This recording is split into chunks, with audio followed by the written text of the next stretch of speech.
broadband. Pretty hot potato. What's the latest? It's a really hot potato. Everywhere I go, actually, one of the number one issues people want to raise with me is how they can get online, what their internet speeds are like, what their cell phone coverage is like. And look, I totally get that. I live out in a rural district of Canterbury, and I can tell you when I became the Minister of Communications, I couldn't get cell phone coverage at my home, and we were getting a whopping 0.2 megabits a second. So for those of you who aren't techies, that's not quite dial-up, but pretty close. Yeah. So what we've been doing since we've been in government is trying to massively move the bar up on connectivity in the rural areas. And I think this is so critically important to our future, Rob, because if you look at not only the amount of business and economic activity that comes out of our rural communities, but also the need to get services out into those areas, whether it's schooling or healthcare or community outreach, and the internet is such an incredible enabler of that.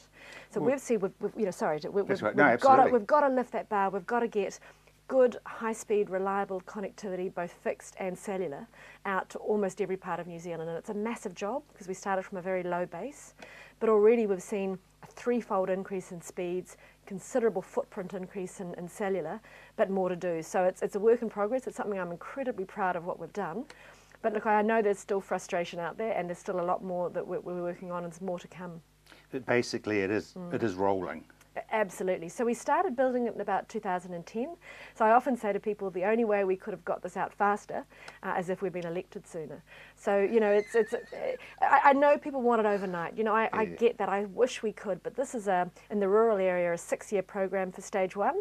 And in the urban areas, a 9-year program. We're halfway through. We're ahead of schedule. We're within budget. We've 50% of the build finished. We've just connected our 100,000 UFB customer. We've got about 270,000 rural customers who can now connect to faster broadband.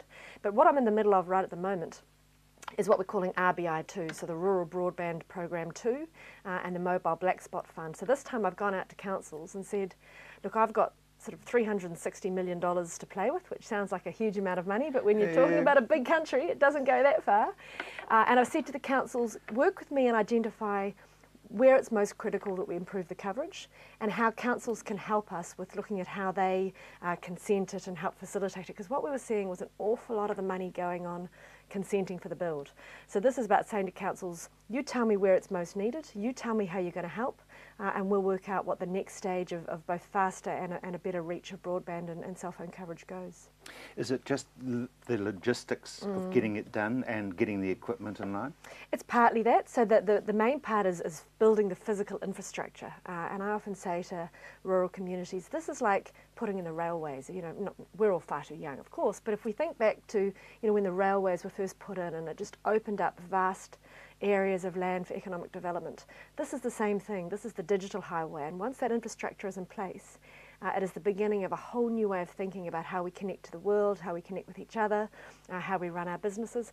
And if you think about, you know, on farm, I used to be Minister for the Environment in the last go-round, Rob, and when I look at some of the challenges farms have with environmental management and water quality, effluent, animal health, pasture cover, some of the what we call machine-to-machine communication tools that are coming out is going to make the management of all of those issues so much easier in a real-time sense, and the internet enables all of that.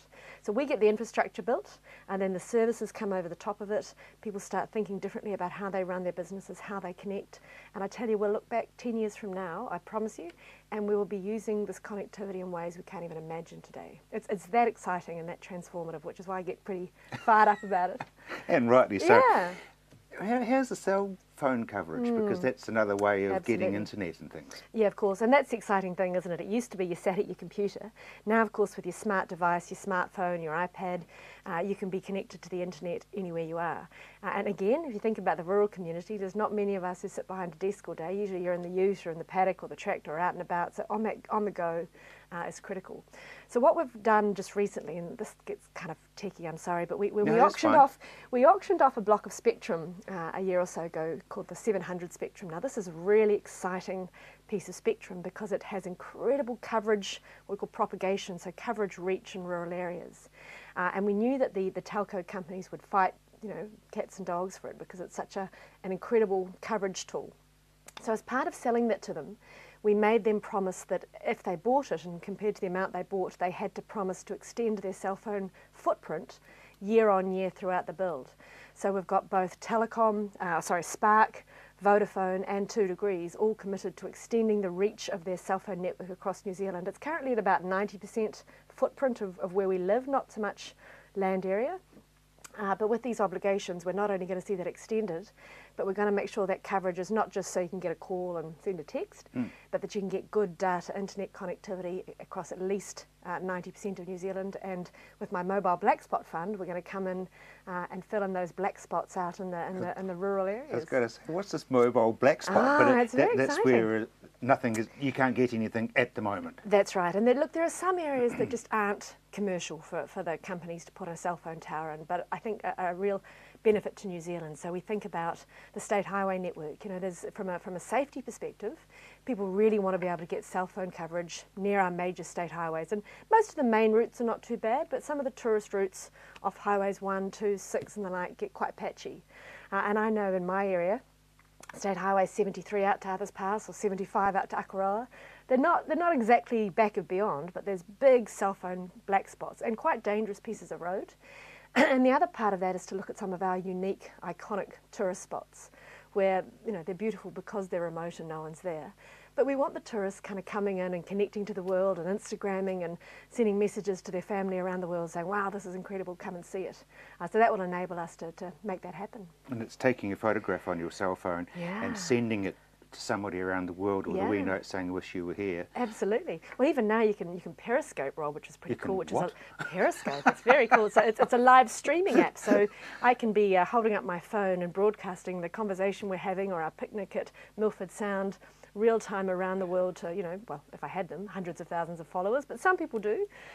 So look, the ways you can reach out now are endless, and they're growing all the time, and we want New Zealand to be right at the forefront of that. Which is why, of course, On the Land, this is my little commercial, On the Land is actually going web and YouTube and Facebook and the whole thing. And isn't that the reality, is that, you know, I'm also the Minister of Broadcasting as well as Minister of Communications, and I specifically asked to have both of those portfolios because the reality is the way we get our news and our entertainment and our content isn't old school anymore. It's not you sit down and watch your television for your audio visual and you listen to your radio for your audio.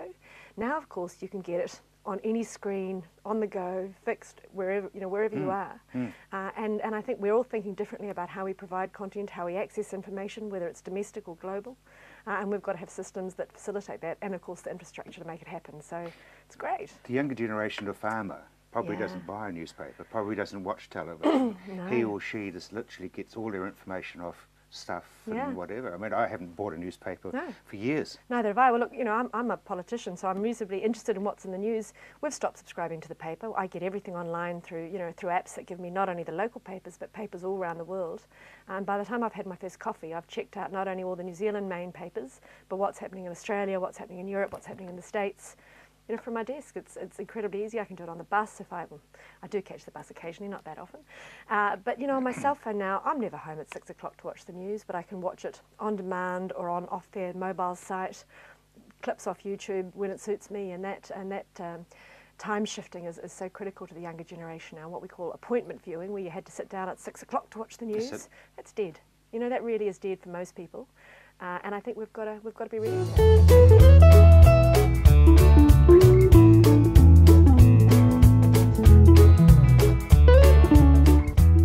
So before we move on to other portfolios, cyberbullying. Yeah.